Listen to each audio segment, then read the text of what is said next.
Maharashtra TV 24 में आप सभी का स्वागत है। चलिए नजर डालते हैं आज के बिजनेस की खबरों पर। इजरायल ईरान सीज फायर के बाद आज यानी मंगलवार 24 जून को सेंसेक्स करीब 900 अंक चढ़कर 82,800 के स्तर पर है। निफ्टी में भी 300 अंक की तेजी है, ये 25,250 के स्तर पर है। सेंसेक्स के 30 शेयरों में 29 में तेजी है। Adani ports, Bajaj Finserv, Asian paint से 14 शेयर्स 3% तक ऊपर है। एनटीपीसी में मामूली गिरावट है। निफ्टी के 50 में से 46 शेयरों में तेजी है।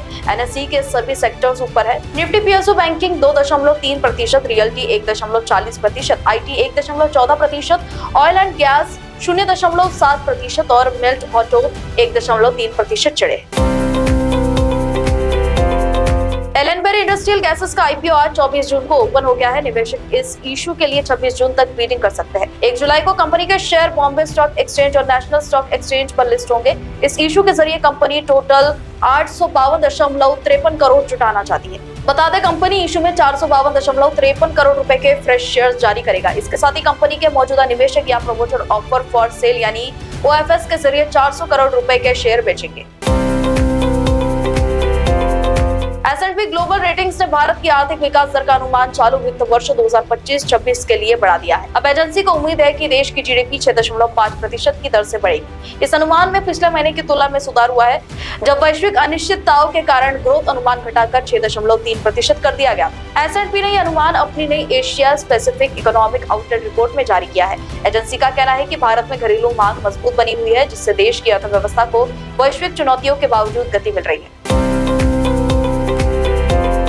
एचडीएफसी बैंक की सहायक कंपनी एचडीबी फाइनेंस सर्विसेज 25 जून 2025 बुधवार को देश का अब तक का सबसे बड़ा एनबीएफसी आईपीओ लॉन्च करने जा रहा है। यह इशू 12,500 करोड़ का है और यह अब तक 2025 में आने वाला सबसे बड़ा आईपीओ भी है।